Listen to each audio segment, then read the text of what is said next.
What's up, guys, and welcome back to Paint Bravely, the podcast where you can find a little bit of encouragement, discover new ways to make your hobby more fun, and most importantly, learn to paint bravely.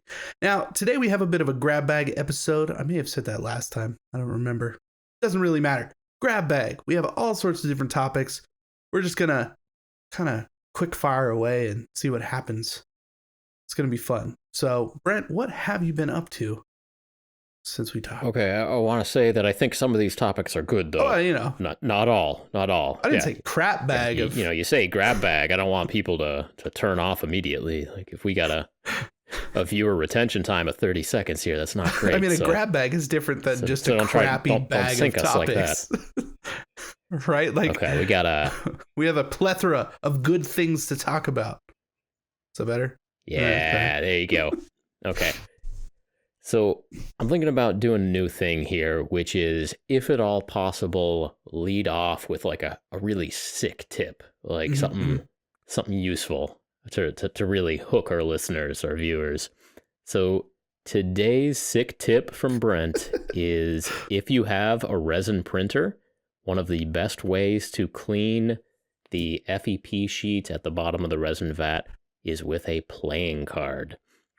So, a regular playing card from a deck of 52 cards, it's got a little bit of strength, it's got a little bit of flexiness to it, and it can really scrape off the resin that's kind of muckled on to the FEP sheet at the bottom of your resin vat without damaging the FEP sheet. And you get a couple of uses out of each card before they get kind of soggy, but yeah, they really do the job quite nicely. So there's my sick tip of the day. That's sweet. I like that. Yeah, I would have never thought of that. Try it? I'm going to try that because last time I had to clean the FEP. If you don't know what that is, like on a 3D printer, there's a clear sheet at the bottom where the resin vat is, so the light can go through. Sometimes when you have a failed print, it'll sit there for however long your printer's going, and it'll just continue to shine light through that and cook resin on the bottom of that piece of plastic. So it's really hard to get off. The best way that I've heard about it before this was to kind of like push my finger on that plastic underneath and just kind of, slide your finger under that cured piece of resin and just pop it off. But I've actually damaged my FEP sheet that way. And it leads to even more failed prints, and you have to keep doing that. It sucks. So this sounds way better, and I'm going to definitely do that. Give it a shot. Yeah, so one of my 3D printers actually shipped from the factory in China with like 4 or 5 playing cards in there. I got like 7 through Jack of spades or something. And I got a lot of use out of those cards, but finally I was like, okay, this is so good, I'm going out and buying my own playing cards. So I just ordered like 12 decks of playing cards, and that'll hold me for a while, I think. Yeah, I'd say so. Yeah, ideally I'd like to not have failed prints when I'm printing stuff off, but it's inevitable. It's gonna happen. It's gonna happen. Yeah, especially if you're getting files that aren't pre-supported or something. Like it's trial and error, right? You're gonna have to try supporting it yourself. It doesn't always work, or like, sometimes you do that thing where you over support it, and then it still kind of fails, and then half of it doesn't print, and then there's just a lump of resin at the bottom. It's never good. Yeah, it's been cold recently, and I think that's why I've been having more failures recently. Interesting. Hard to say sometimes, but supposedly cold temperatures are not good for getting reliable prints. Really? I'll blame it on that. We'll see. I had no idea. I mean, all my printers are in a temperature controlled room, I suppose, but I'll have to. Well, there you go. Less of an issue for you, but it's cold in Maine. I mean, yeah. Normally it's cold here in Nevada, especially up in the Sierra Nevada mountains. Donner Party, but it's not been too bad. Like, this winter's been pretty mild. Yeah. Well, print while the printing's good, exactly. Casey. I like that. What about your hot tip? Do you have any hot tips, Casey? I just made up this segment, Right. so it's really not fair for me to ask this of you. Let's see here. But of the things you wanted to talk about this episode, pull out something useful. Let's go. See, now I feel like okay. Okay. Hang on. Let me think about it. I got to think about it for just a second. Okay, if you're gonna be, I have nothing really. I do have a good tip though, a good tip or something. That, maybe something that something that's been bothering me a little bit. You know, when okay, we're all nerds, right? We're pretty hardcore. We're into all this stuff. It's what we do. And like, I like to complain about things as much as the next nerdy guy. But there is like a line where when you go over it, you just sound pretentious and it's unnecessary. We should all keep that in mind when telling people about things on the internet. What happened? I don't know. It's just for some reason this last couple of weeks on several of my videos, I've been getting like the very specific nerddom, like, well, it's actually this. And I want to respond, well, did you paint it the wrong color? Yeah, basically stuff like that. And it's like, look, I don't care. Okay, like I specifically said it, I don't care. This is what I'm doing. I don't need the Nerdsplination for these things. It's just one of those things. So I don't know if this is related or not, but those were beautiful scouts that you painted. Well, Space Marine Scouts. Space Marine Scouts. Right. No, because I called them Space Marines. That was one of the reasons. It was like, okay, they're not Space Marines. But they are. Not yet. Right. I see how that is. Scouts for the Space Marine chapter. Yes. Is that appropriate? That Let is us know in the comments exact below. Appropriate way to say that, yes. No, but over nerdsplaining things, much like mansplaining, it can be taken too far, and there is a line. So, you know, just as I don't know, as a subculture of people, and myself included, like, just gotta watch out for that kind of stuff, you know. Just keep in mind. Listeners, leave your questions and comments below, but think first. Right? Otherwise, Casey's gonna I'm gonna flat out ignore really let you have it next episode. Yeah.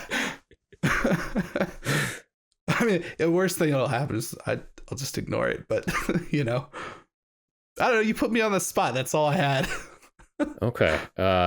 We need the viewers to know that Casey is extremely sensitive to the comments. Mm-hmm. So maybe this is your time to really, really go at him. He's teetering on the edge. I think now's your moment. I think it's just been one of those weeks, honestly. Like, it really has. Like, I was like, I've had enough. I've had enough of this. I can't take it anymore. Like, this is my only outlet. I guess we didn't start the episode with, "Hey Casey, how are you doing?" Like, I think you might have asked that of me as just, you know, a generic greeting. I ask it every time. Yeah. How you doing, Casey? Know, I could be better. I don't know. It's been a long week, man. Yeah, and the nerdsplaining, that's a for real thing. But it's like, it's just been this like slow build. So, I don't know. And I mean, I understand why it's happening, because like I purposely sort of set myself up for it. But in the same time, it's like, I'm not trying to make my videos like this end all explanation type of a thing. I'm just being, you know, showing certain things of like, here's what I found, here's what I see. This is really cool. But I'm also like, I don't know. Just over it. Look, it's been a long winter for all of us, and if someone out there is getting some entertainment by nerdsplaining to you that a Space Marine Scout is not yet a full battle brother, right? They don't have their the black carapace and power armor. And look, next time, just tap me in. I'll go over to the comment and say, "Thanks for the information. This is really cool." That's usually my go-to response, like, because it's not like it's not something I'm interested in, right? That's the sad part of it. It's like I am, but I don't need it 20 times. So it's fine. Yeah, the correct response is not all caps. I know. I know. On every... Yeah, like YouTube has already filled in my auto response for those comments.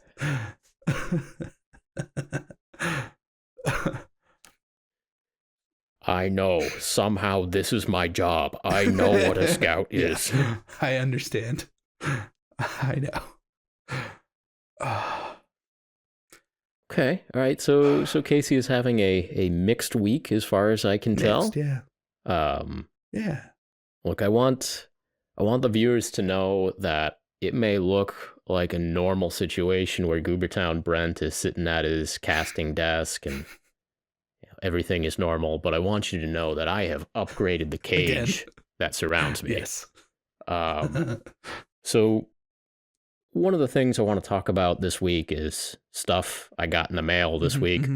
And among those is a couple of 6-foot links of T-slot structural aluminum from the 8020 company. I'm glad you updated on that. And that, We've been waiting for that one. I told you it was coming, and it came. It came.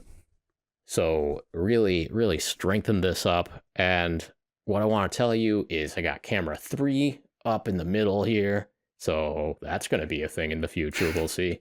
Get some wires hooked up to that and maybe take some time lapses of whatever's going on at this hobby table here. The bird's eye view. Yeah. So that's new and interesting to me. You got the cameras and the lights and stuff mounted, but the interesting point is that I finally found some shop lights that I think I really like. So last episode I was talking about, I had a few 5,000 Kelvin shop lights, which is pretty blue. They're labeled as daylight, and man, I'm really working up to a rant about labeling just blue light as daylight. Tricks the mind. Should read up on the astrophysics and physics in general of this, of where that name came. But man, part of me thinks that just slapping the word daylight on blue light was just a marketing scheme. I mean, you're probably right.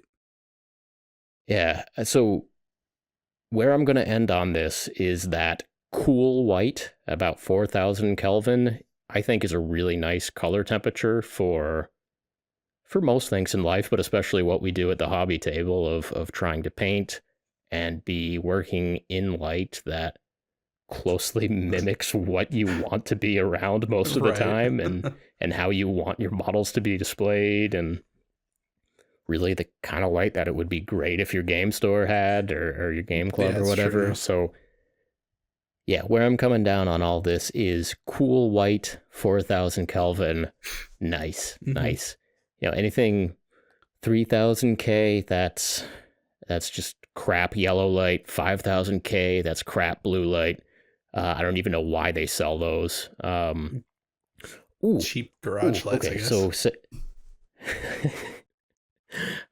I guess. I mean, there's certainly like artistic purposes. There was, and some of the lights just historically are cheaper to make. Yeah, cheap garage lights, I guess. Luke had a video recently where he was showing off his new like warehouse space, and he was showing that just the warehouse came equipped with these like sodium lamps that are just shooting out like, I can't remember if he actually gave a color temperature or not. I think he said like 1,800 K. Like it's just orange light blaring. Yeah, that sounds all about the time, right. And he's right. It's like tungsten. Yeah, we're gonna need to do something else. Yeah. So. Yeah, I mean, street lamps, at least historically, were always that like really yellow color because that's what you can get a lot of light cheap for. There you go. That particular light is pretty bad too. Like the street lamp light, some shady light. It's not good. But anyway, I picked up a bunch of shop lights for $20 a light. They're 4-foot double fluorescent is kind of the form factor of them. $20 for one of those pairs, and 4,000 Kelvin, great color temperature.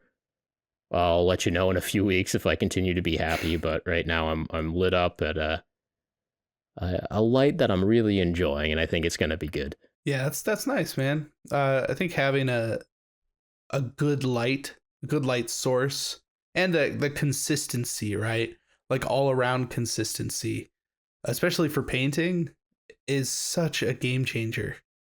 You know, when you're sitting down at your desk and you're trying to paint, it's like, you know, you're used to the light, it's comfortable, and everything is lit up properly. Like, it really does make a difference.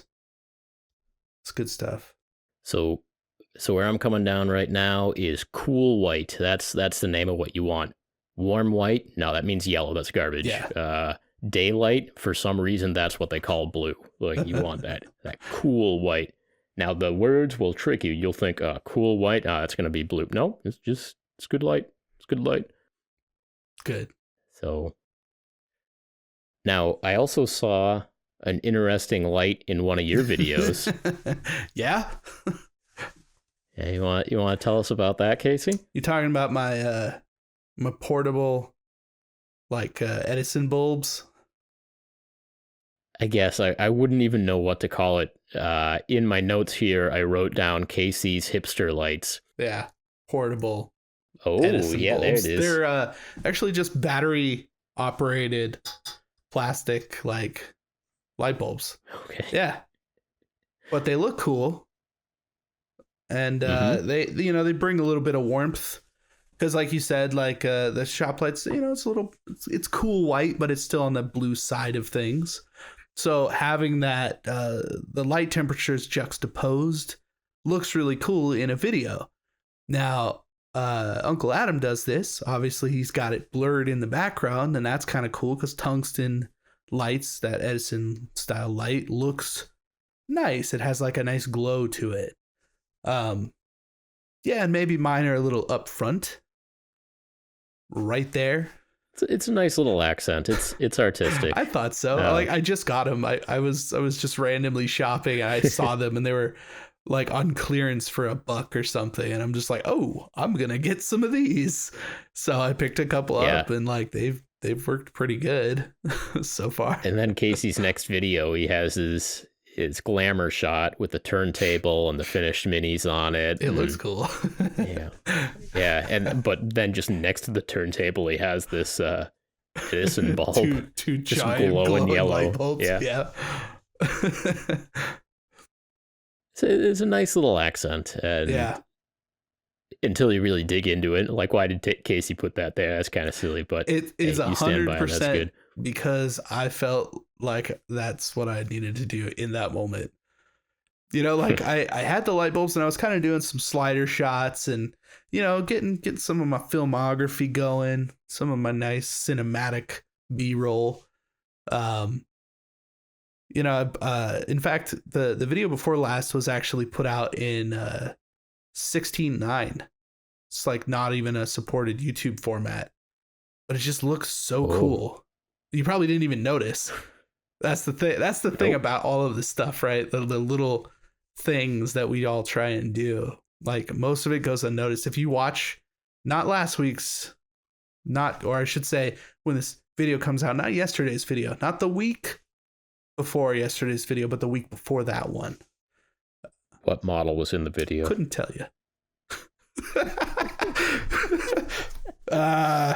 No, it was the just watch the last month of Casey's videos and you'll notice a stupid aspect ratio. Exactly. So just a random stupid aspect ratio. No, but like trying to do a little bit more and experimenting with the light colors, and you know, like the next move is, you know, get some LED panels, like little, you know, those little guys that you can control with your phone, that kind of thing, and have something, you know, get some nice lighting like that. I've done a couple things like that, but yeah, these Edison style bulbs just look cool on camera, so just thought it'd be fun. Yeah, there you go. So on last episode of Paint Bravely, the podcast, you mentioned, Casey, that it is important to look at your models under different lights. That is correct. And so wherever you normally sit to paint, and I've heard this many other places, but, get up and walk around sometimes, go outside, go to a different room, go sit in front of a window, just, look at your model in different lights. It certainly helps to have a nice, reasonable amount and color of lighting in your main workspace, but absolutely take a look in different situations, especially if you're trying to get like a sweet Instagram post or something. Maybe you need a silly little accent light and some gels and some LEDs and some... I mean, it makes a difference. It can, Sure. Sure. Like, actually, a long time ago, I coincidentally painting the same model as that video I was talking about, the 16:9 aspect ratio.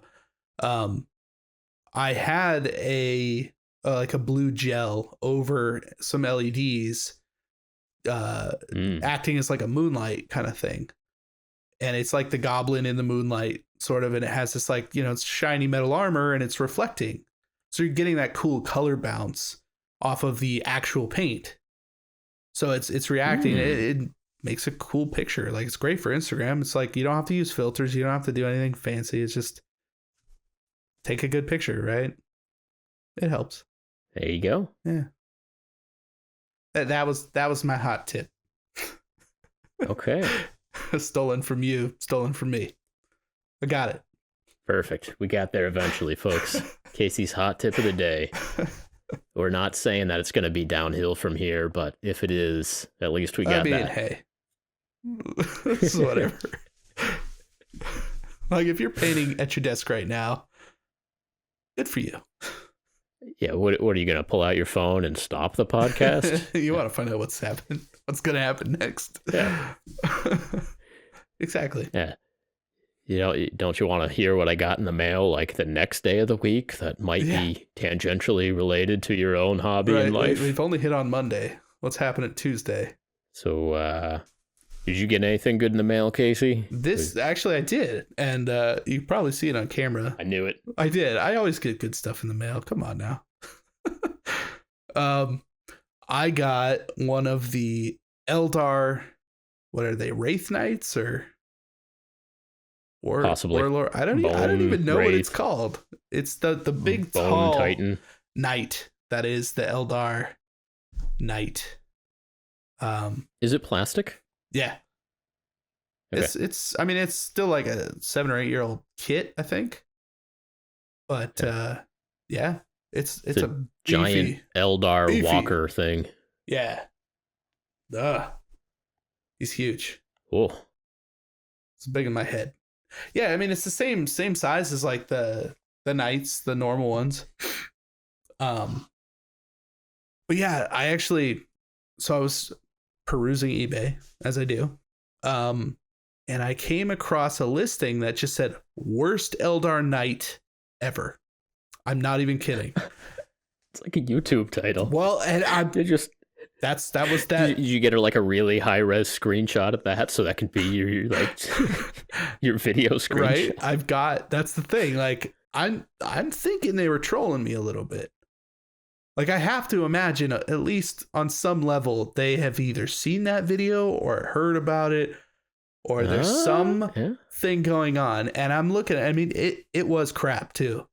Like, it was mangled. Okay. Like the guy tried to magnetize it.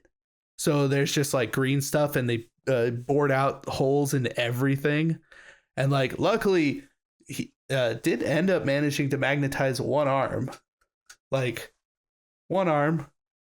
it just, magnet sticks right back on. That's not bad. The rest of it though, I basically had to drill out green stuff and fix everything and repin everything. Excuse me, I have a question. You have a question?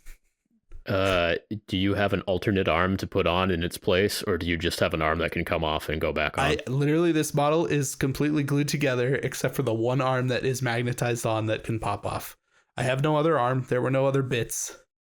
It's even missing a knee pad. You can get like a little bit of rotation maybe out of that arm, unless it just kind of sags back down to neutral. I mean, it kind of does. It sticks up all right. It's not bad. So You got yourself an action figure with Yeah. a single point of articulation there. That's pretty cool. Yes, 1 point of articulation.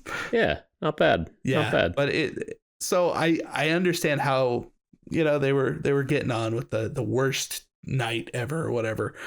But it was some work. I'm pretty happy with the way it turned out. I'm actually technically not even done with it as of right this moment. So it's going to be weird because the video will have been out for a day by the time this goes up. Right. But I haven't finished painting it today. I did all of this today. This was 1 day's worth of work. Wow, that's actually pretty impressive. Okay. Yeah. And it's got a really nice base too. Nice. The base is I'm actually pretty happy with the base. Like, it's probably the nicest base I've ever made. And partially in part to there's a sponsor for the video that does 3D printing basing materials. So, I don't want to like rehash all that. Watch the video. It's great. Probably. But that helped a lot. Very good. Like, it pushed my imagination a little bit, and that actually was really helpful. Yeah, so that came in the mail, and luckily it actually turned out way better than I thought it was going to for what it was. So I got a question for you here, Casey. Yes. This is something I've been thinking about. So for the last week or so, I've been looking at one buy it now listing for some used Chaos Warriors. Okay. Because I need just a pile of these things. I need a Horde. How are you going to get a Horde if you don't have a whole lot of Chaos Warriors? And I was thinking about it. So I keep checking this listing, and it's like an okay deal. It's 21, 22 Warriors for $40. So not great, not terrible, but like if you need some more Warriors, like it's cheaper than buying them new, and they look to be assembled reasonably well, and that kit has a pretty low ceiling in terms of how well they even can be assembled. So right, yeah, they're pretty straightforward. even if I bought new models and assembled them myself, like there's still a massive gap down the center line. So yeah. Now here's the question: at what point does visiting the same listing over and over again become like a waste of time? Like at some point, shouldn't you just pull the trigger so you stop wasting your life checking this listing? Should I pull the trigger? I mean, okay, like, you can look at it a couple different ways, right? You might window shop a little bit and save a buy it now auction. And if the deal is reasonably good, then there's a little bit of pressure because someone else might pick it up. Right. So it might just disappear all of a sudden. So there's nothing technically wrong with that. But I mean, if you need them and they're not that bad and they're cheaper than what you could pay for them, like new, yeah, you're probably wasting your time a little bit. Like, you would have already had the models in the mail and you would have been working on them and they might have been done by now. Yeah. Yeah. Well, I was thinking about this. This past couple of weeks has been a fairly busy couple of weeks in terms of stuff showing up in the mail. I mean, just today I got a bunch of black zip ties so that I could tie my lights on down to my cage, Yeah. And that was a thing where, man, I bought those zip ties so fast. It's like, no, let's not even think about this. Do I need the 8-inch or the 12-inch? Both, Yeah. We're not messing around here. We just buy them and be done with it. But now I'm thinking, like, sometimes I'm decisive and instinctual, and a true warrior would jump on that deal. Yeah, an eBay ninja. Okay, well, let's walk through it then a little bit. How badly do you actually need these models? Like, is it for your army, or is it just a nice extra? It would go into the army, but I'm pretty much already at a point where I would never field this many warriors in a 2,000 point battle ever. Okay. This is part of the horde. It's part of the spectacle. It's right. A little bit for kind of like the spectacle of a batch painting video sort of thing. Or if you're gonna, and it's a lot just for the background of the whole army shot. okay, Which is really, since I don't necessarily play much at all, that's what collecting an army is for me anyway, is spectacle, the picture, the hordes, the okay. I mean, so, I can see that. So need is a no, I absolutely do not need these models. But am I eventually going to spend $40 on more Chaos Warriors anyway? I mean, yeah, probably someday. Yeah. So I've noticed a pattern, an interesting pattern with you, Brent. Oh boy! All right, lay it down. It's so somebody needs to tell me. I don't know. You probably already know this, right? Okay, you were talking about. We'll go back a little ways. Okay, when we were talking about the like the emery boards, the files, the sanding sticks, right? Yeah, you got them right there on hand. Yeah. But like you went out, you bought the Amazon one, right? You got the thing, you found the ones you wanted, and then how many of those exact ones that you actually wanted did you order? 5 packs plus one other slightly different grit. Right. So like 100 of them. But I mean like 200 of them. Oh, like 200. Oh, okay. Yeah. Fast forward to 15 minutes ago. How many packs of cards did you buy? 12 packs of cards. Okay. It was the same price as buying like 4 packs of cards. Okay, well, I give you that one. But still, that's 12 packs of cards. I'm just noticing a pattern here. Where are you going with this, Casey? when you've decided you want a thing that is like part of your collection, right? Like you're gonna go a bit above and beyond probably what's necessary at the moment. And that's not necessarily a bad thing. I'm also guilty of this myself. But I'm just saying I'm noticing a pattern. That's all. Yeah. So are you going to buy those Chaos Warriors? And are you asking me for permission, or are you just telling me you're going to do it anyways? If they were $1 a model. There was definitely that element. I mean, obviously there was that element to it. Yes. But there is... Like I've heard about this like the dilemma in other contexts too. Like let's say you're at your job and like, do you need some supply for your job? Right. Like at some point your boss wants you to stop browsing the catalog and buy it and get back to work. Yes. Right. Like the especially once it starts to sink in that like this or a similar purchase is probably eventually going to happen. There really is a time cost to not just getting on with it. Yeah, that's true. Yeah. And I mean, if you looked at it and they were good enough to justify, like for me, the kind of like minimum amount, right, to buying something on eBay is the price per model good enough that it kind of makes sense, right? Like, you know, in this case, they're what, like $2 a model? That's pretty high for me. Right. Like if they were $1.25, I probably would have hit buy it now immediately. You know? And if it was less than $1 per model, I probably would have hit it without even looking at the pictures. Because you could always sell those models in a better condition, even just stripped and, you know, assembled properly for double that, right? So there's always that investment aspect. Like if you can get a low enough cost per model, like Games Workshop models, like you get them for $1 a model, any Games Workshop model, and you're doing pretty good. Yeah.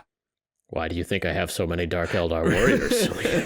Well, there is something to be said about like an abundance of a certain kind of model, and that's why they cost that much. I mean, I would love to see that horde painted up. I should actually probably show that on camera one of these. Maybe next episode I'll pull out that box. That's a good idea. I'd love to see like just lay them all out in a line and be like, okay. I mean, you're talking, you want to do 100 goblins? Like how many Kabalite warriors can you do in a single sitting? That's a video. That day may come. That day may come. Yes. In yes, the desperate yes. hour. Like, I need a time lapse to beat all time lapses. We always knew this is where we were headed. Yeah. I could just see that video right now. I could hear that opening. Like, we always knew this is where we'd end up. I'd find some sweet music for that. Oh yeah. In that time lapse video, you used a lot of music that I've used. There was some good tunes in there. Some of those were on purpose. I mean, I used the Paint Bravely. I closed the video with the Paint Bravely theme song. Yeah, you even said it too, so it was perfect. I've actually been enjoying. I've done that. I think I did that out of the last two videos, where like my closing line was like, thanks for watching, and remember to paint bravely. Just when the sting comes in, right?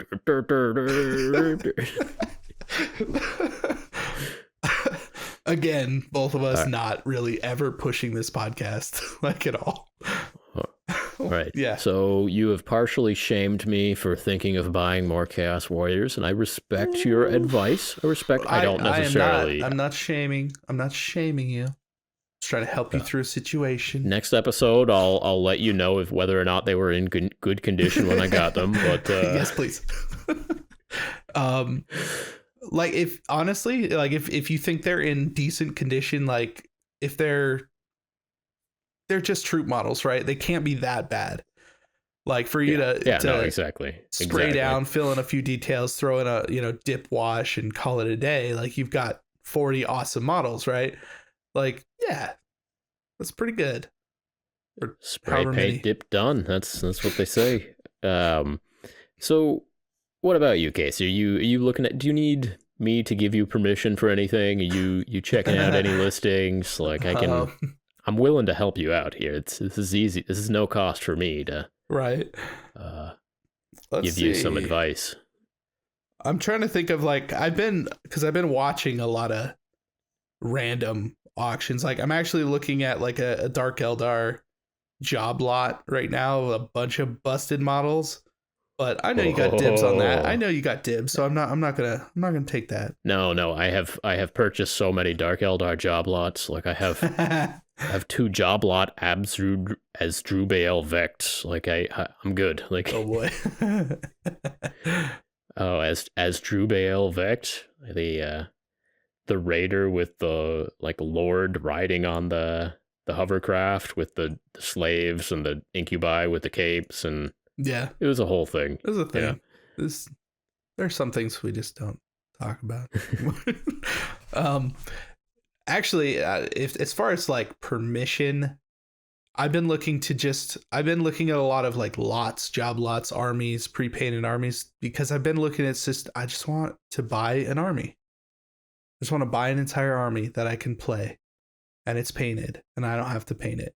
And I honestly, it's a weird feeling to not want to paint an entire army. That's very weird. But like, I've just been looking at these going, oh man, that's only like $500-$600. Well, that's about how much the army would them or be. Anything? It depends on how well they're based. I don't know. Okay. It's a weird thing. Like, I've been I don't know. It feels like I'm cheating on something. Like, well, just don't sell the armies that you paint. You've painted several armies. Just stop selling them. That's a good point. I have sold lots of armies, and I've regretted it every single time. Stop it. So, okay. Speaking of that, right? You know how I was talking about, like, I was thinking, like, I don't really want to sell that corn army. Well, it turns out that the auction ended on time, sold for $1,250, which is insane, is incredible. Yeah, and that's awesome. I'm so grateful. At the same time, the person who won the auction sent me a message just like a few hours after it ended saying that they won't be paying for it and that it's time for them to put hobby things aside. Yeah. Okay. I mean, it's a hell of a way to time that out. Well, I mean, sometimes you can be bidding on something and then it gets a little bit out of hand, and then Yeah. oh, whoops. I mean, I've been there. I've been there. At the same time, like, Yeah. that's kind of eBay, right? Like, that's Yeah. like, there's a part of every seller that is hoping that there will be a bidding war because you're going to get a little bit more out of people, and not in a bad way necessarily, but there's a heat in the moment kind of situation. Now, since I didn't sell the army, technically, I have to go through the rigmarole of I had to put in what are they called? Basically a complaint, saying that the buyer did not refuse to pay. They have X amount of days to respond. If they don't, then they have more like extra days on top of that.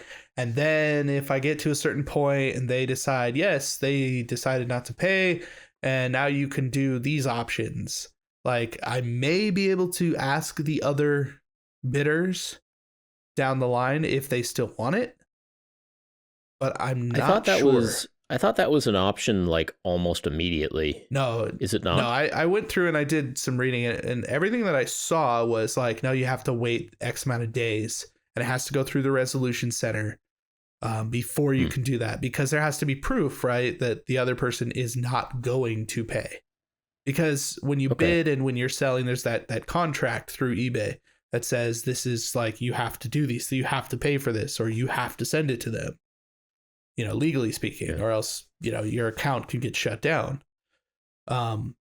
So the problem I have with that is that, well, okay, if I was willing to spend $1,200 on something like an army, I probably would have moved on already by now. It's been a couple weeks. So it's like, okay, maybe I don't actually have the money to do that anymore, even if I wanted to.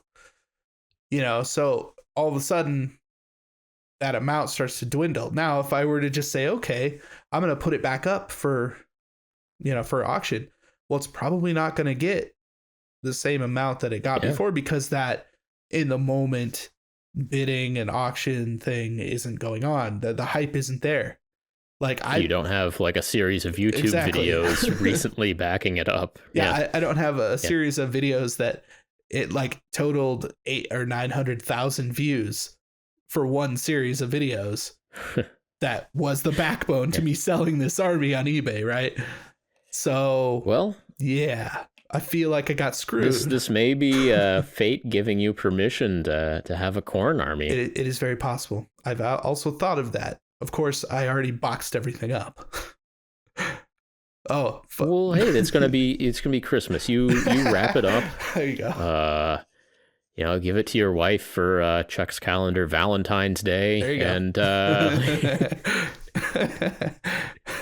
oh my goodness. How did you know? Look, this is way more presents than you normally get on Valentine's Day, so just be happy for me. There is the small possibility that I will end up keeping this army, because I don't know, it's just too much at this point, but hey, you have my permission. There you go. Thank you. You're welcome. Yeah, hey, I'm sorry you have to deal with that. This is bringing back a memory, though, and I think I may have been like slightly scammed at the time, but years ago I was buying a used graphics card on eBay, and I put in, my maximum bid. I just barely lost the auction, as I guess everyone who loses an auction just barely loses. Right. If you're the second place person. And I mean, I wasn't a fool. I didn't put in like a maximum bid that was actually higher than what I was willing to spend. Right. But anyway, I lost, the auction by a couple bucks or whatever. And then within like 10 minutes of the auction closing, I got an email that said the winner backed out and you are in second place. Would you like to buy for this price? And I'm pretty sure that there was just, a confederate of the seller just seeing what my maximum bid was, just kind of baiting out the maximum bid and doing that. And and you know, I wasn't stupid with my maximum bid. Like I am willing to buy for that price. Like cool. And then at the time, I'm like, this guy is doing some shenanigans here. Yeah. He was the real. His alternate account or his sister's alternate account were the real the real winners of this.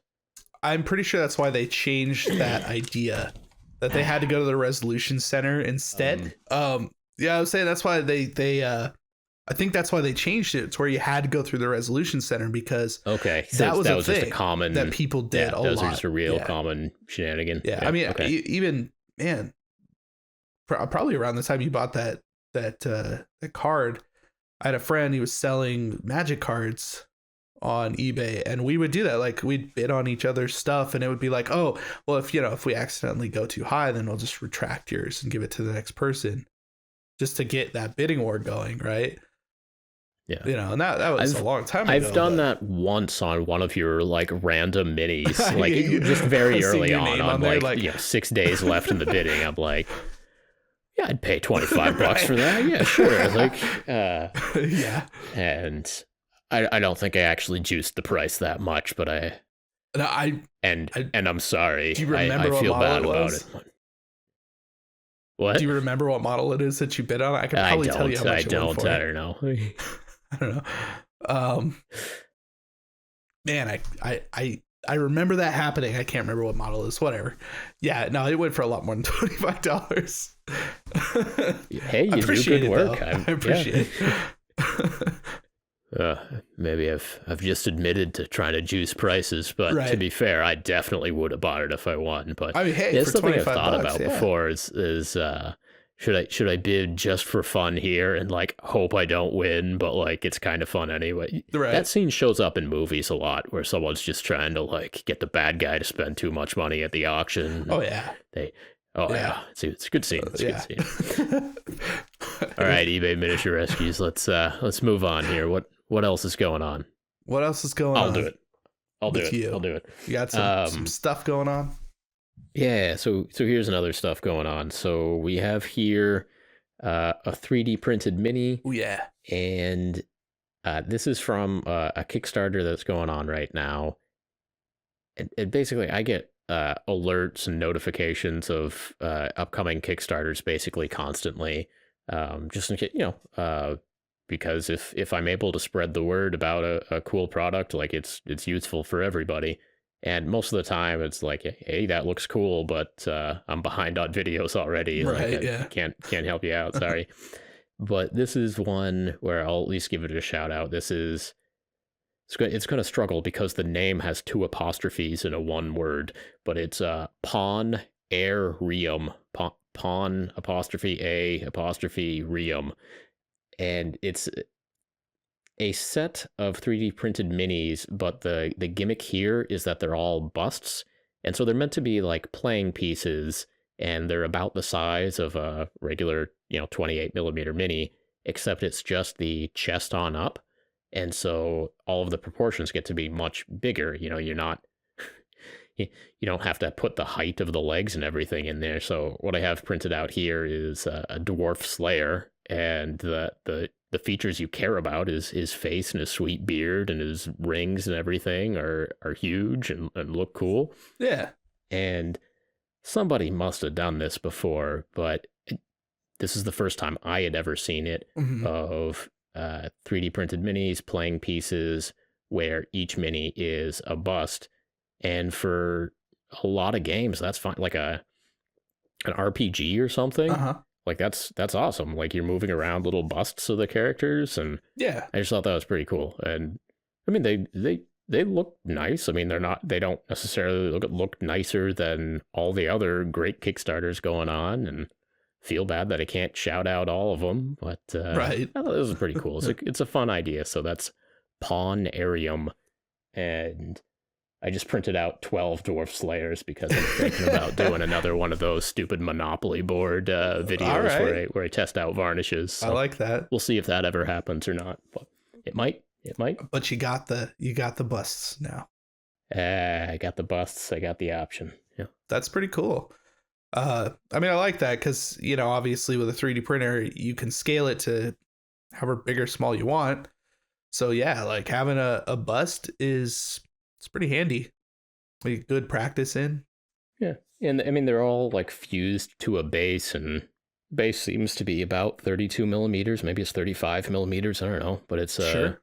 smallish base, and you move them around. You can definitely make like a chess set or something out of them, or play whatever game you want with them. And yeah, if you only take like the top 2 feet of the character, then proportionally you scale everything up huge, and there's a lot of details on the face and everything. Yeah, it's just a cool idea. Yeah.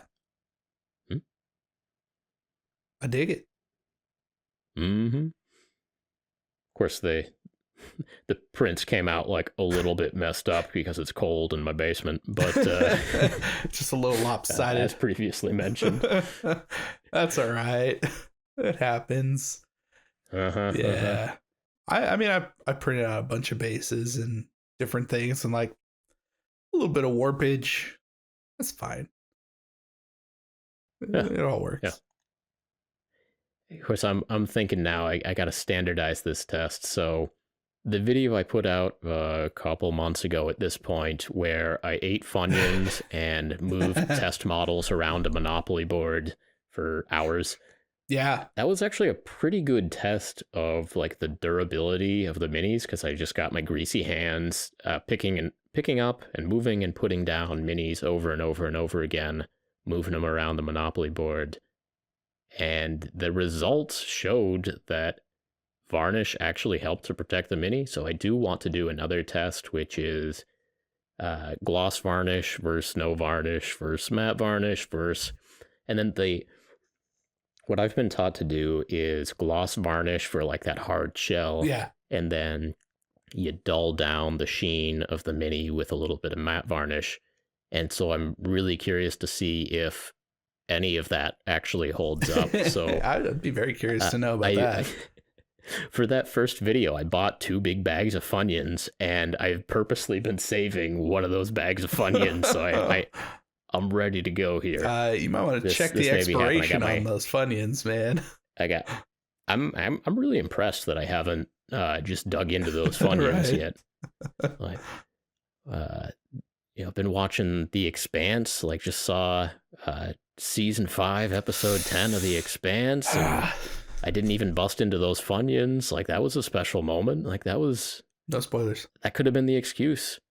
Yesterday was the Super Bowl. Not that I care, but another person would have busted right into those Funyuns. Not me. I'm saving them for a special occasion. I did not watch the Super Bowl. Okay. We've got other stuff to worry about. Yeah. I was home. Mm-hmm. I didn't even know what I was doing. Okay, that's fine. That's fine. All right, what else you got? What's going on? Give me something. All right. So, sometimes in my videos I like to, I don't know, throw in a little bit of B-roll of the area that I'm in. And I don't mean my hobby space, but like if I go to the hobby shop, if I go somewhere, the mailbox, right? Whatever it is. You show like the license plate of your sweet van, like that sort of thing. Blurred out. I got that. I came back later on that one. Yeah, anyways. No, like just the mountain ranges, the area surrounding, right? Like the main features to say this is the town, this is the city, this is the area. Just so happened that another YouTuber reached out and was like, holy crap, we live in the same town, we should hang out. So I did. And I'm happy to say I haven't been murdered, so that's cool. I mean, YouTubers are a pretty trustworthy bunch, but who was it? That's a dude who runs a channel called Crossbow Gaming. About 160,000 subs. Does like walkthroughs and different things like that. Not exactly within our wheelhouse of things, but he got into the hobby just because of the pandemic. So he's been painting minis. Crossbow gaming. So sorry, that is like video gaming. Yeah. Okay. and okay, and on the side also plays minis and watches your channel and has seen all the personal identifying information that places your location. Yeah, within the town.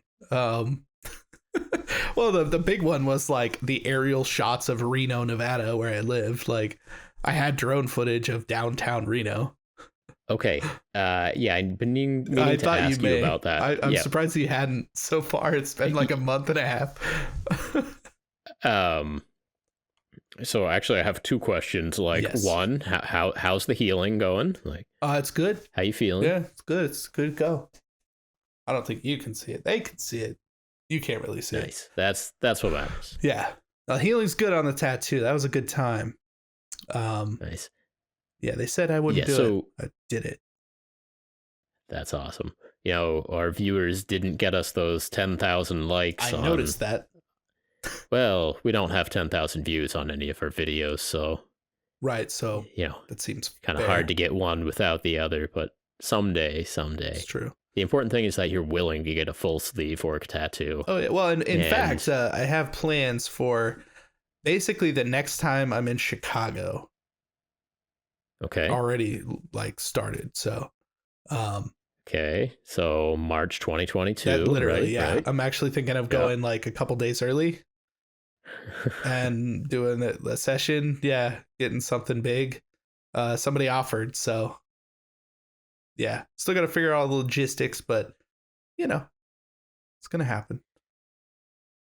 So, all right, we're get back to your tattoo, but my cat is sitting on top of a fish tank and drinking water out of the filter that hangs on the back of the fish tank. So that's not. It's not great, but yeah, I could go address the situation, but she's just gonna get up again. You need. All right, sorry. You were talking about your March 2022 tattoo. That's true, but yeah, you were talking about how did I get that super sweet footage?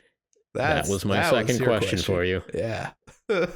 I assumed that you downloaded from some B-roll company. Okay, because the video where Casey goes down into town to get his sweet tattoo of orc stuff on his arm. Yeah. In that video, there's shots from the driver's seat and from the passenger seat of his sweet van. And then there's just also aerial footage of like downtown, I assume downtown Reno. Yes, it is. It's like straight through downtown Reno. And if that's your drone, that is very illegal, I assume. I assume there are laws out there. You could assume that. There are laws, and you can get around that as long as you have the proper licenses. If you have a Part 107 drone license from the FAA, and you are authorized to fly, and you've checked with... There are ways to get around these things. I could technically have gone and flown the drone downtown legally. Because it's airspace, right? Like an airplane is not going to fly there, like in between buildings. So it's not like it's super dangerous per se. You're... Was that your drone or not? No. Okay. I'm just messing with you. It is not. It wasn't my drone. No, I got some stock footage. Okay, that's what I thought. But like you matched it up very nicely with the roads. It seemed like the road that you were driving down with your car, and like no, they were perpendicular. Like were they? Okay. Yeah. So okay, it looked like the same region, and even like the video quality and like the the weather on that day looked pretty similar. Yeah. So it's like, huh? It's got to be stock footage, yes. But like it's nice. It's nice. But see, other people wouldn't necessarily know that, and like technically, theoretically, I could have gotten those shots, but I just got some stock footage. So. Yeah. It's good stuff. Okay, it's good to have that resolved. That had been bugging me, but I forgot last time. I record these videos late at night, and that's true. You never know what's going to happen. You never know if I'm going to remember what I wanted to ask you, or yeah. I mean, yeah. we do have a place to write all this stuff down, but I always forget.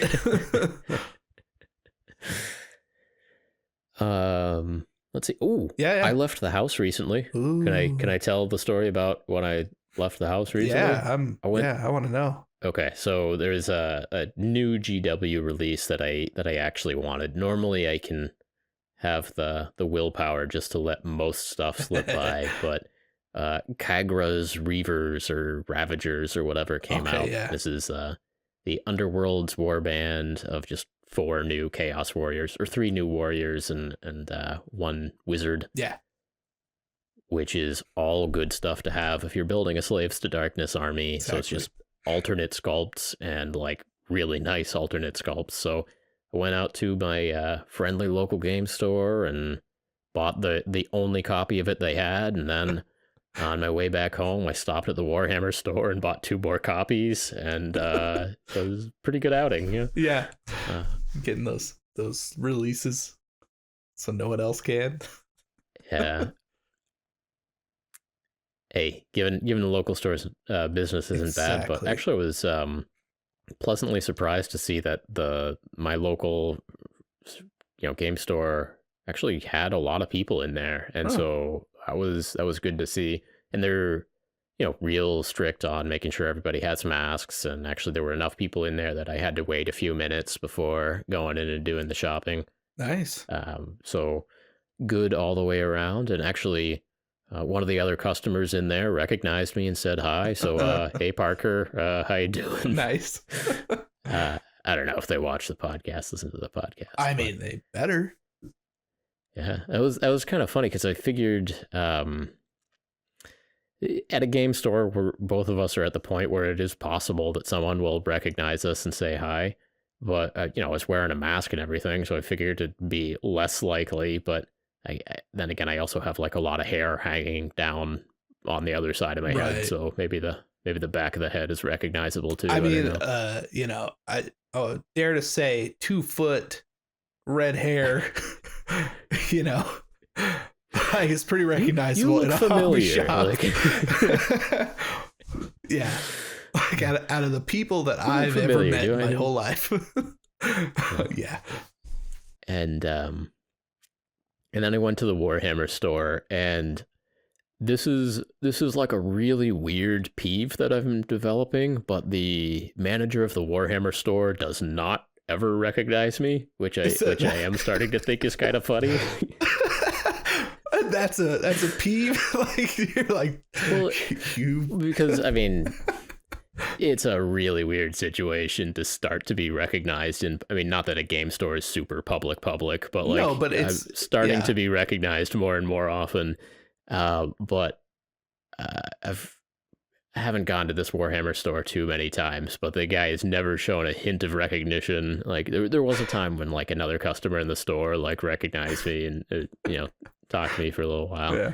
But the manager there never interacted. He seems like a great guy, and he was doing really good safety measures. They were actually doing a system where he was sterilizing any box that somebody had touched. So there was a table that said, if you've picked up a box and handled it, like put it down here. I'll wipe it down and put it back on the shelf. And well, that's nice for him. Yeah. For signing receipts and stuff at the front, he had new pens and used pens.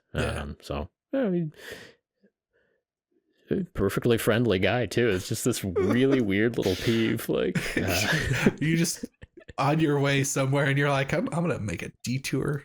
That guy. If anything, you'll just have gone in naturally enough. Be like, Brent, right? Yeah. You'd be like, yeah, that's right. It's like, yeah, you were here last week. Like, I looked at your credit card last time you were in. It won't be for any other reason. Way back in the days when I used to work at the tropical fish store, that was something I'd do if like I recognized a customer. Like, I'd be like, Jared. Okay, yeah, okay, yeah. Because that does start to be one of those situations where you've had enough friendly interactions with a person that like you really should probably know their name, but it's also kind of too late to ask. it's or it's getting there at least. Yeah, I always know that if I go somewhere enough and they start to know my name, just because I go there, then I probably need to stop going there for a while. It's too much. It depends what it is. You're talking like Buffalo Wild Wings, or what are we talking about here? No, not exactly. No, I'm thinking like a 7-Eleven at the end of the road or something. Like if Raj at the 7-Eleven knows my name. Yeah, it'd be like you have the usual today, sir. Like, literally, yeah. Or if I know Raj at the 7-Eleven, because that's his name, then yeah, it's probably I should probably just not go there as often as I don't know. Red Bull's real good, man. Like, it just is. I had a friend who, when we'd walk into the kebab shop, the guy behind the counter would just start making my friend's kebab. Like, there are certain like, places where spoken, I'm cool with that. There's a Chinese food restaurant in my town that it's been around since like I was born, and they move locations. It's been the same kind of people and like their friends and so on. Like so much so that I've actually been to the wedding of the owner. Like the original owners trained someone else, and then like one of the waitresses there was marrying the owner, and we went there so much that like we were invited to this wedding, and it was in San Francisco. It was a Chinese wedding, like traditional, this whole thing, like 400 people in this massive convention center in San Francisco. I'll have to talk about that crazy experience at some point. I ate shark fin. Yeah, I like that. Jellyfish. Like all sorts of nuts stuff. But like when I go into that restaurant, they're like, oh, hey, let me grab your drink. You can go sit down and like it'll be great. And it's like, yeah, that's cool. This is perfect. Like that's okay. That's an okay level of like you're a regular at a restaurant or a bar or something. Like it's a little better. But when it's something like, I don't know, a Warhammer store, or if I go into a fish, like especially if it was a fish shop, like how often are you actually in a fish shop? We gave free water testing, so if you're setting up your tank, you want to see how that nitrogen cycle's going. Okay. And there's actually a pretty good reason to keep going into a fish store, because you get new livestock in, and hey, come on in. We actually got 2 new brain corals in today, and one of them's that really nice teal color, and some of them aren't looking good, but this one's looking pretty healthy, and we have it marked as $39.99. Ordinarily, this would be a $60 piece, but no, there's with livestock, there's actually pretty good reason to check in every week if the store gets maybe 2 shipments of fish and other livestock in, and like, oh, the yellow tang that came in this week, like normally they're pretty distressed and like don't look so good, but this one's like not pale yellow. This one's like yellow. This one's bad moon yellow. This one's looking good. Yeah. I like that. That's a good tie in there. It's good. And again, this is like, maybe we can do this someday, but those are good memories of like the regulars at the fish store, because some of them were just like coming in to like avoid their families. And, like, wife's been in Target again. How's it going?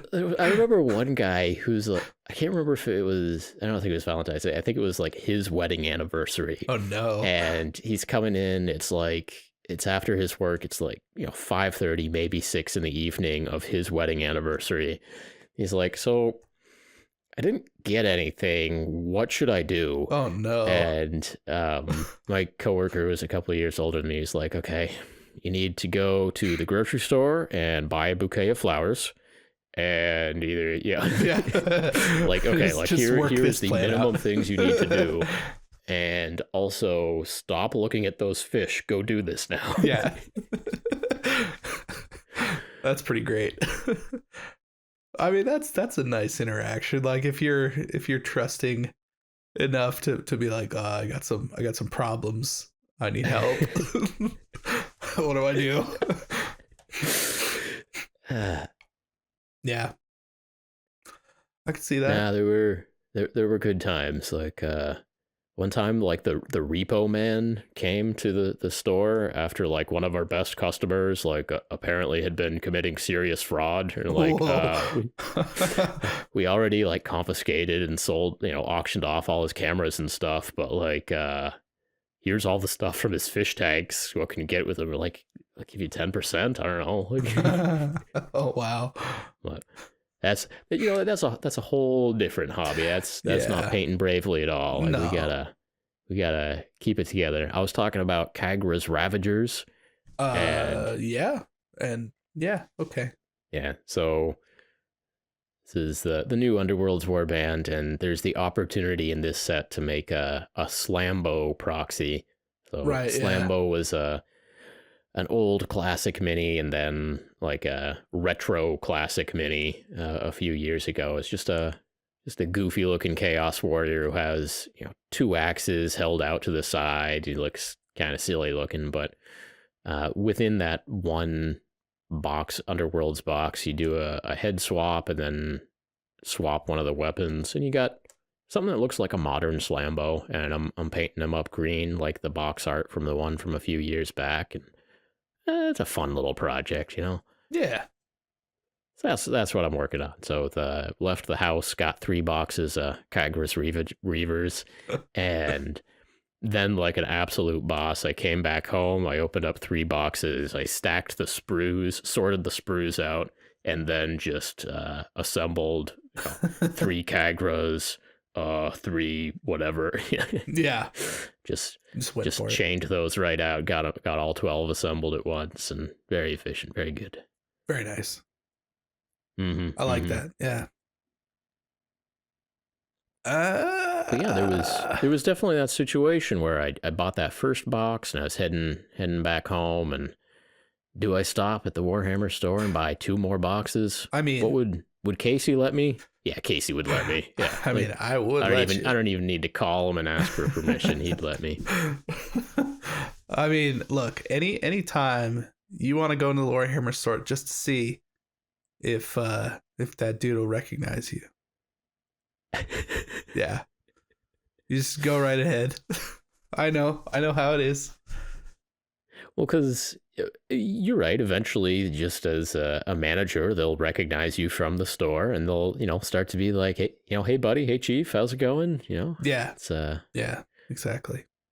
Hey, good to see you. That's not so bad. Although, how you been? Yeah. Well, yeah. You start getting on friendly terms with like game store owners, it can get dangerous pretty quick, and on your wallet, because they make suggestions, they do some pre-orders, and you feel obligated, and all of a sudden you're like getting weekly orders and shipping, and yeah, it can get ugly. I understand. Yeah. I understand. So be careful. I'm just saying, it's not worth it necessarily. Yeah, let it happen naturally off the YouTube channel, not off the him knowing your credit card.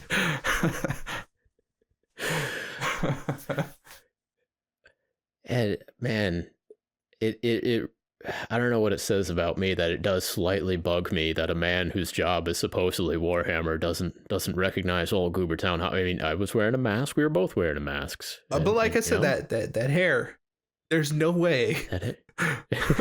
Like in a Warhammer store, I'm sorry. Like, look, if I went to a store tomorrow in my area and I saw somebody that even slightly looked like you, I'd be like, dude, what are you doing here? And then there'd be some rando turning around, but I'd still do it because who else looks like that? Then I'd take a picture and I'd send it to you and be like, this guy looks like that. And he was not friendly. He did not recognize me at all. Well, now I'm thinking about this manager, and either like he's 10 hours a day of Warhammer is enough, and he goes home and he does not watch YouTube, or maybe he's a strictly Peachy and Wade man. I don't know. Like, I mean, it might be company policy after all. You know what I'm saying? It may be. Like, do not acknowledge them. Don't let them know. Brent just left the room. I guess I'm just all alone here again. Welcome back to Paint Bravely, the podcast. as we Oh, you continue. didn't fill time? I was just letting Gordon no, in. I did fill time.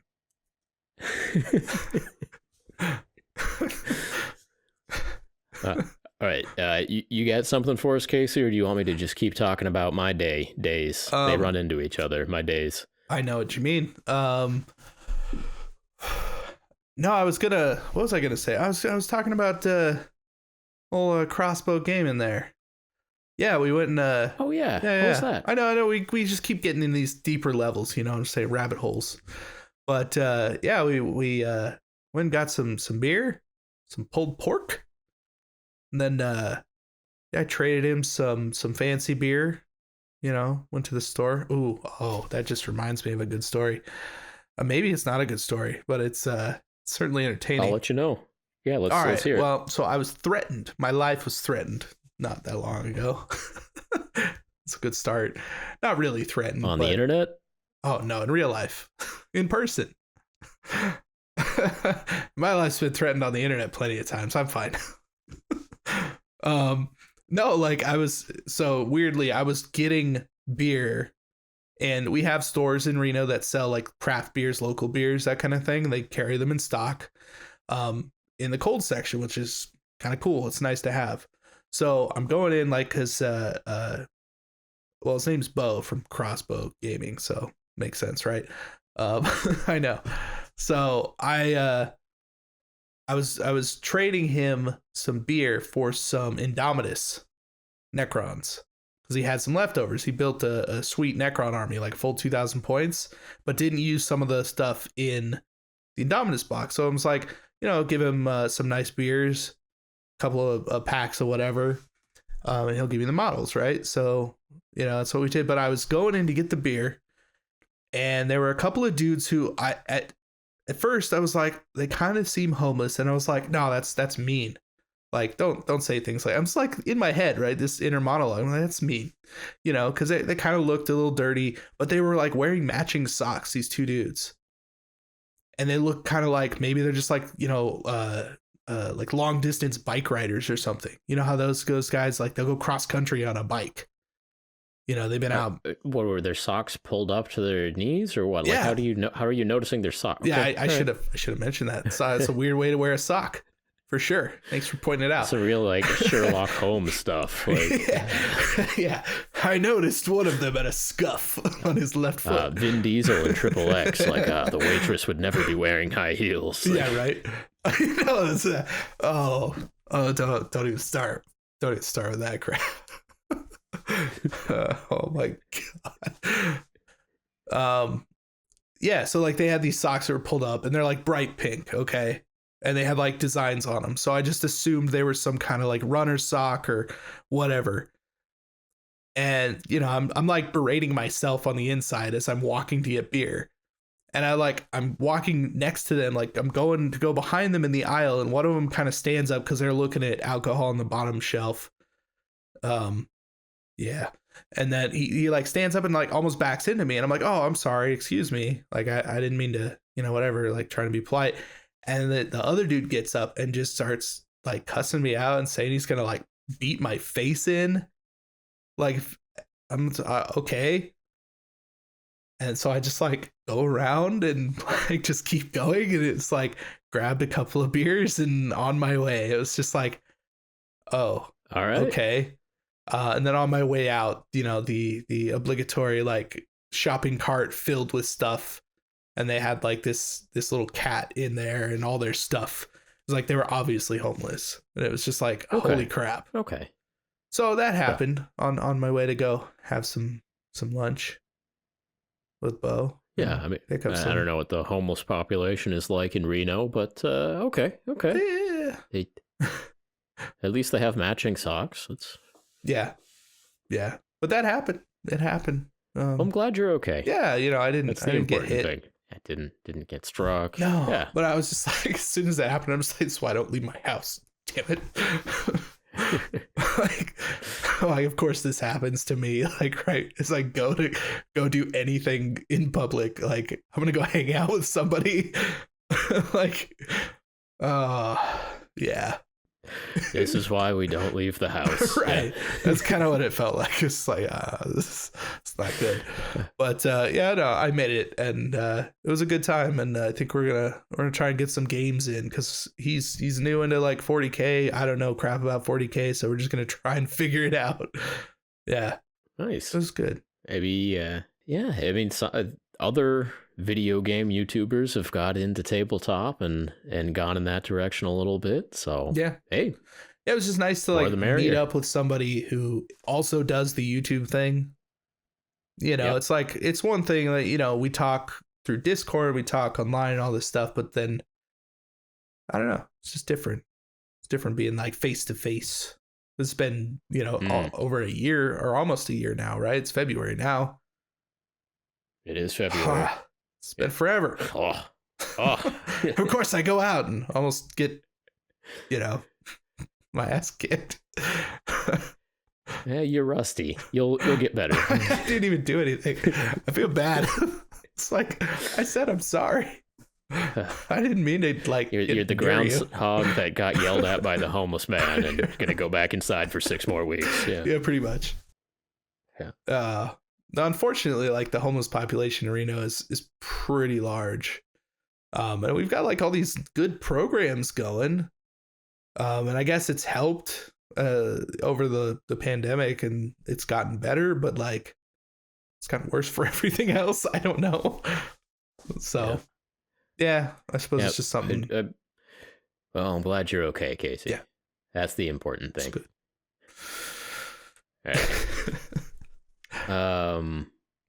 right. I had a social interaction today. This is actually the second podcast I'm recording today. Oh, hey. So earlier this evening, I was recorded for Victims and Villains. Oh. This is mostly like a mental health podcast. Mm-hmm. It's suicide prevention, but what they actually spend most of the time talking about is like Nicolas Cage movies.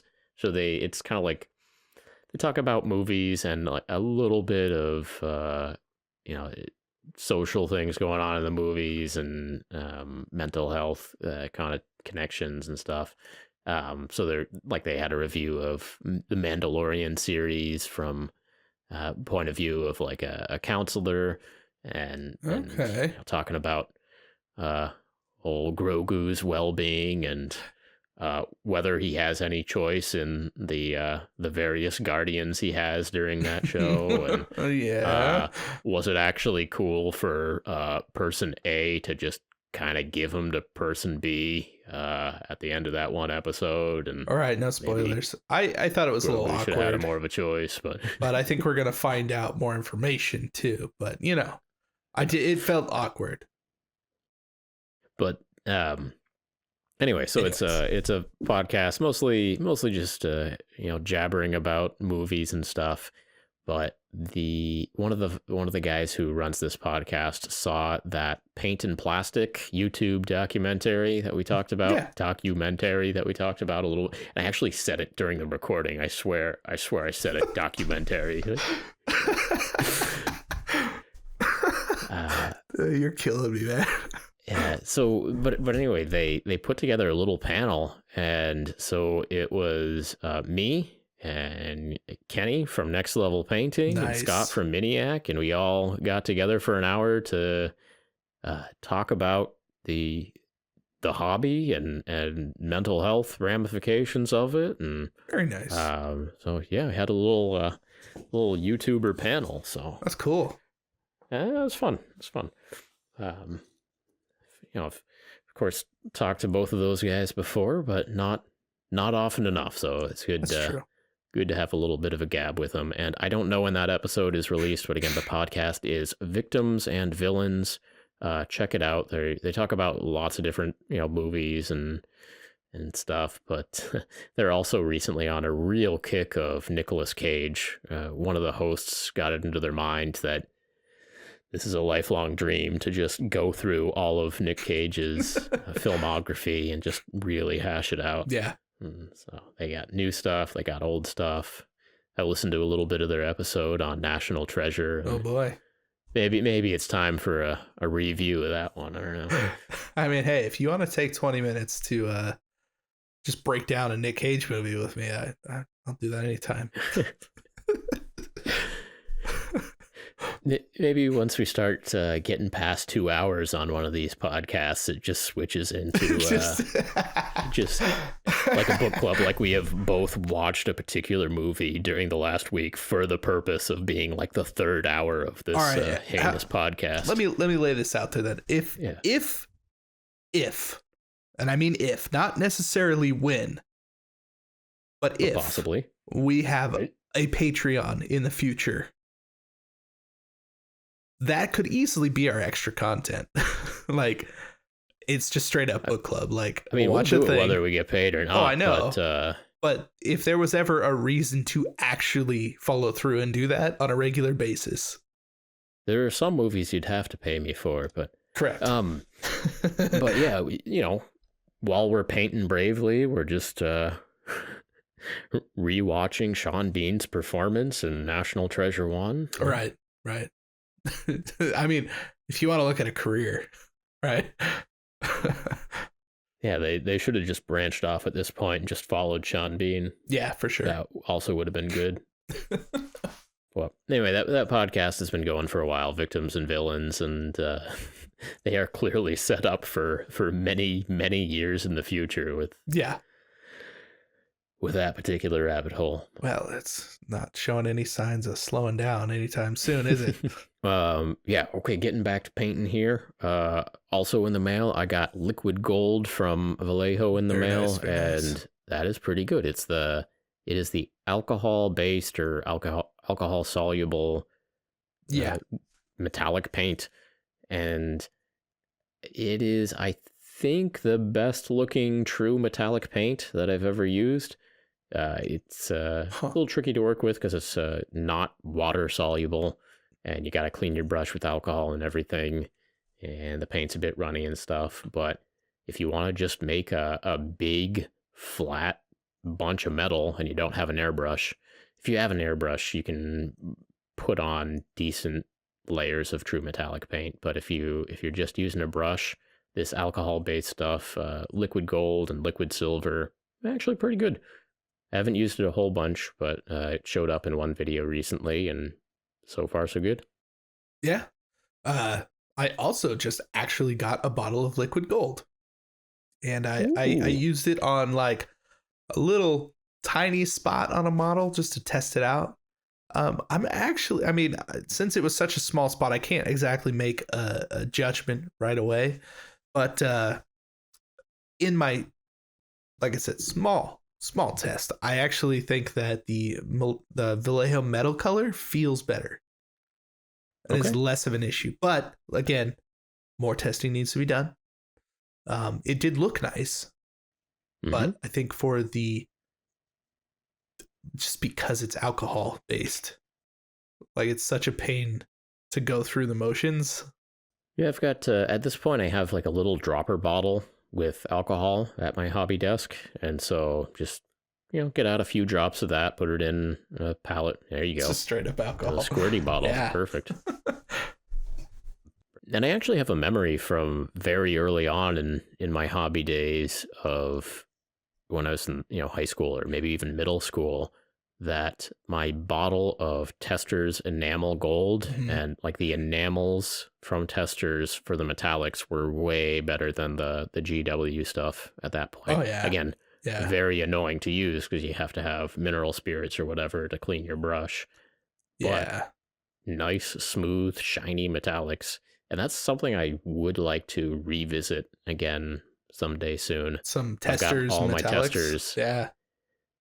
Yeah, I've got all my Testors around here somewhere, but in particular the metallics. Like I have very clear memories of those actually looking good when regular old water-based acrylic paints did not. So yeah.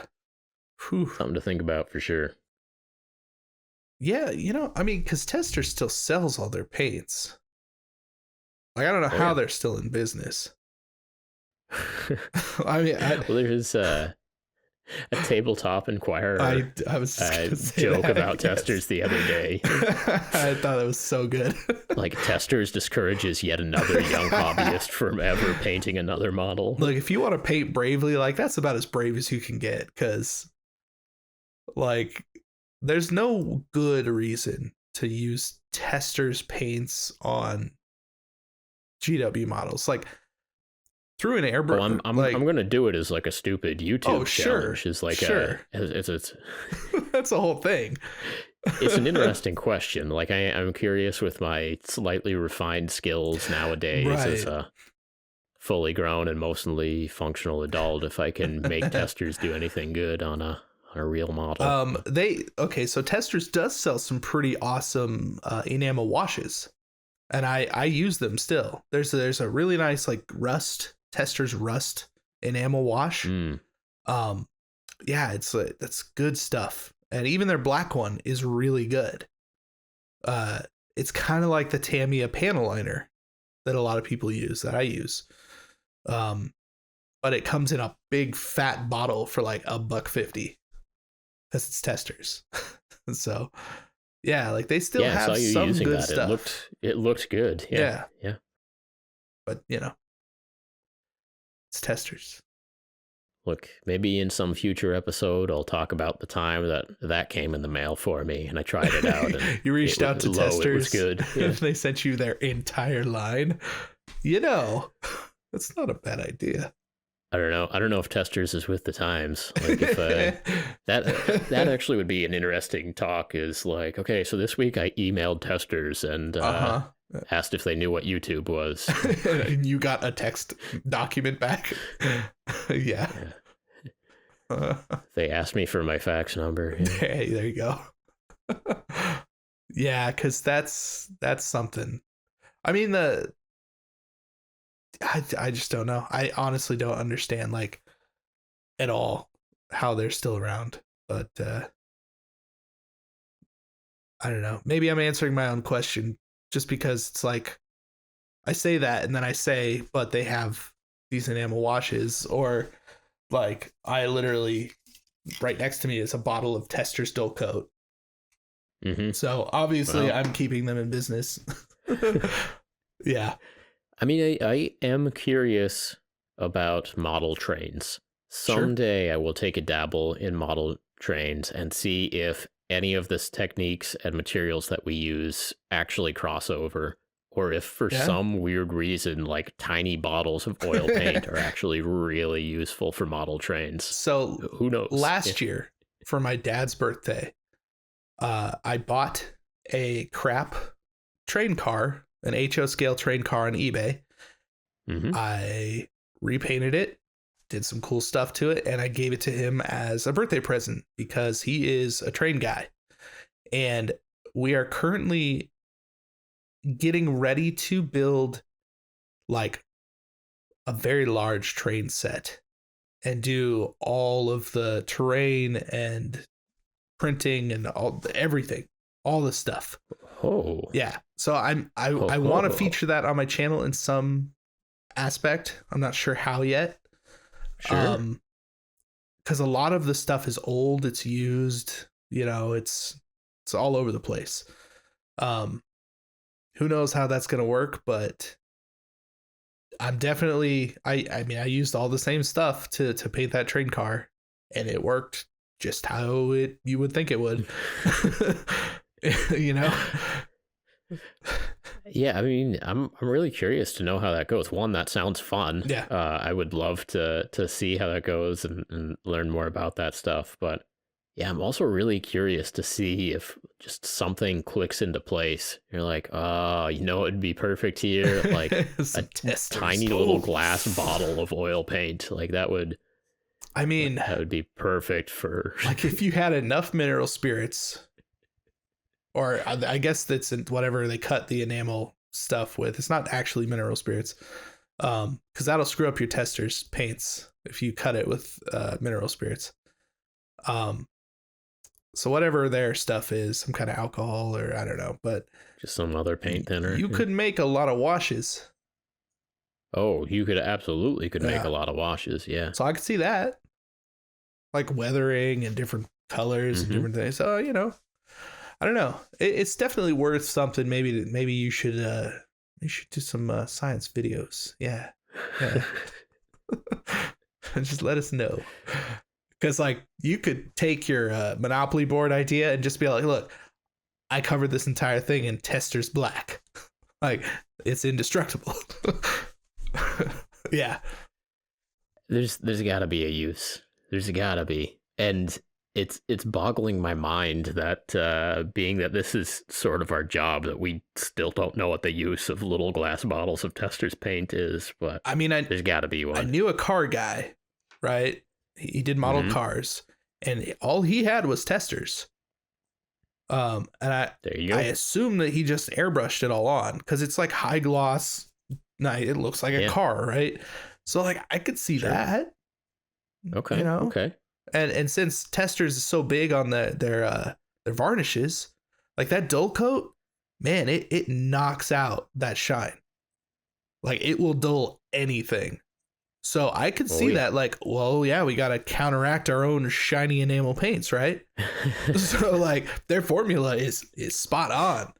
So yeah, like if you're painting something, you're like, no, I need a matte varnish. I need it to look matte, you know, then yeah, well, Testors makes a, you know, dull coat for that. So I don't know, maybe they got it all figured out and we're not with it. Like we're stupid kids don't get it, you know? Yeah. Well, we will learn. Yeah. We'll get back to you on this issue. Yeah. Somebody nerdsplain Testors to us. That's what we really need here. That actually would be useful. For real, I'm not just saying it to say. And by it. the time we're asking this, we've just spent the last 5 minutes talking about how we do not understand Testor's paint. Yeah. So somebody's already written those 4 paragraphs for sure. And I'm just saying thank you. Yeah, exactly. Yeah, if you just entered that information for us in this situation, thank you. Yeah. Have no doubt that we are engaged. Yes. Interested. Over on the youtube.com/paintbravely, the podcast. That's where the comments are.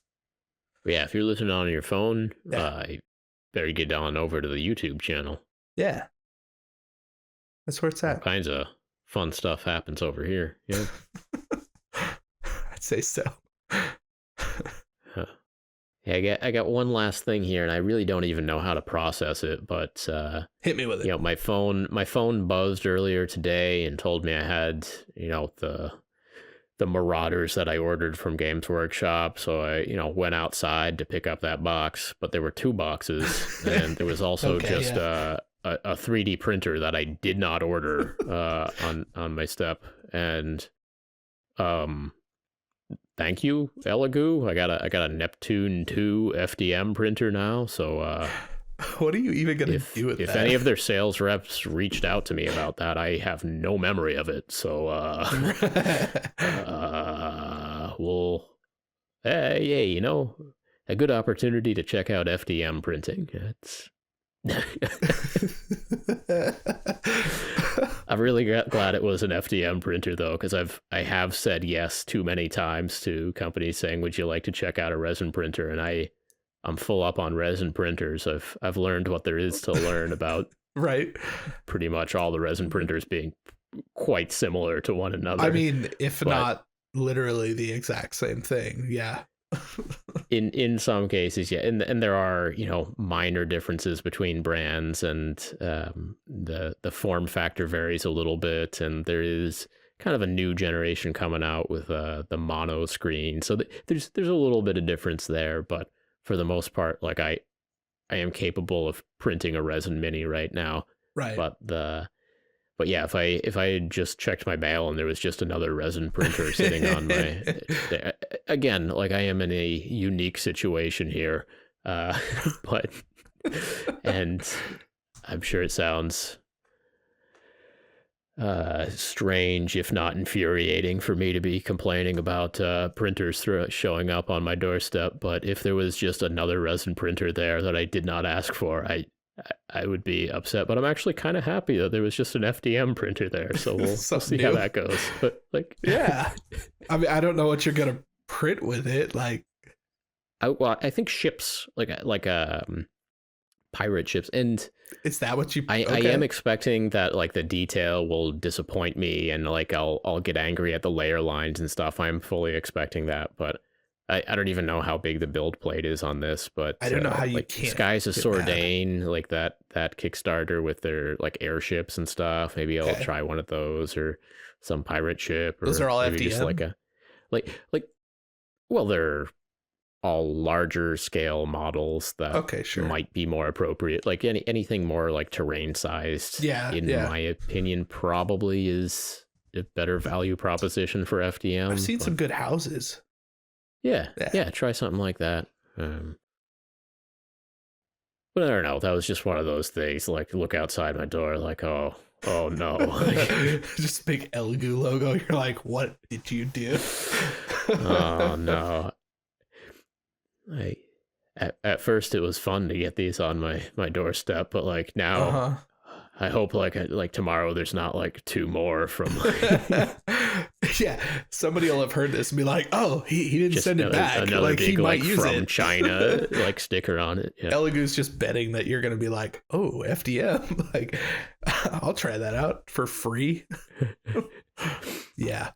And actually the Frozen did not tell me they were sending me their curing booth, which again, it's the only one I have, and so like, okay, I'll try it out. It's just a booth that has blue lights, blue / slightly ultraviolet lights in it. I mean, it's a nail curing station, except slightly different form factor, and significantly more expensive if you were to buy it. Yeah, on its side. Yeah, and there's a turntable in there. Right, yeah, there's a turntable. Yeah. Yeah. But I don't know. I don't have. I have a decent amount of room here, but not enough for just like appliances to keep showing up on the doorstep. Yeah. And like for tax reasons, I can't start selling review stuff. Right? But, so I'll find a way to use it. Yeah. Okay. Just in that context, just because you said it, the more you buy on eBay, the more you can write off. Just say it.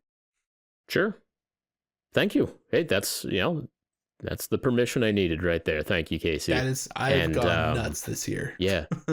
And a penny saved is a penny earned. So if you're unable to sell those corn, or that first buyer fell through and the second buyer isn't $5 off of the first buyer, right? Hey, you stop looking for new armies to buy.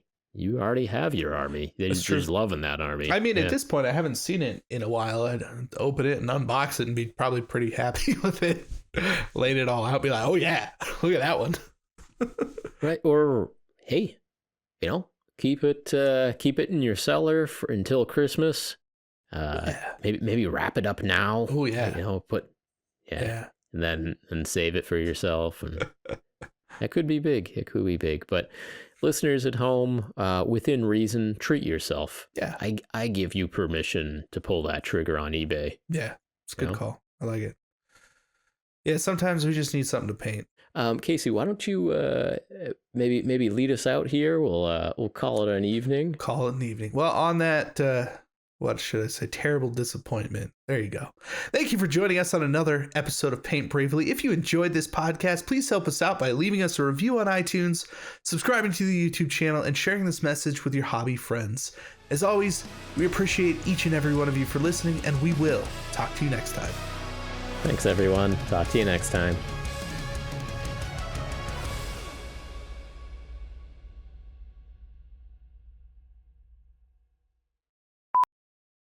Out were the real the real winners of this.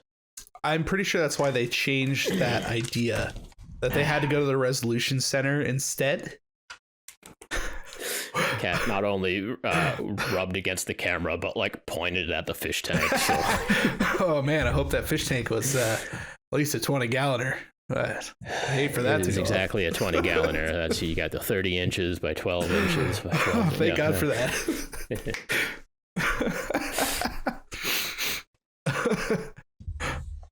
Oh yeah.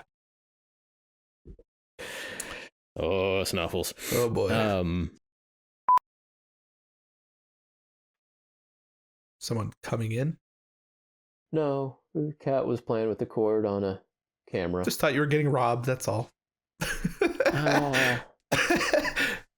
Worried look on your face. Technology is no longer in mortal danger, but I'm like, oh, that's how this ends. Oh, I've got a camera sitting on a shelf over there, and it's got a power cord hanging down from it, and Gordon was batting at the power cord like he's looking at it right now. Casey, why don't you maybe lead us out here? We'll call it an evening.